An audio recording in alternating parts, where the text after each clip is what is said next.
नमस्कार. आज मी भात बनवते. त्याच्यासाठी कुकरमध्ये पाणी ठेवले, त्याच्यात मीठ घातले. तांदूळ पाहू शकता तुम्ही, इंद्रायणी तांदूळ घेतलेला आहे मी भातासाठी.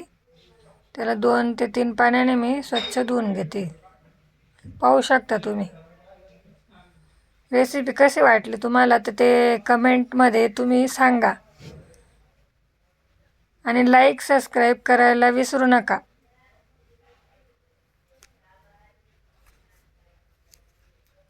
थोडं तेल घालायचं त्याच्यात. चिकट राहतो ना, त्याच्यामुळं मग थोडं मोकळं होण्यासाठी तेल घातले ना मोकळा होतो भात आपला.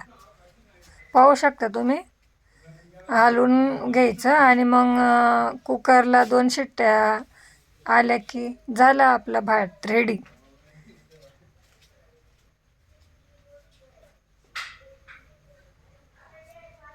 कसं वाटलं ते सांगा भगिनींनो, कमेंट करा. आणि नवनवीन रेसिपी पाहण्यासाठी सबस्क्राईब करा. चॅनलला सबस्क्राईब करायला विसरू नका. भात झालेला आहे आपला रेडी. श्री शिवाय नमस्तुभ्यम.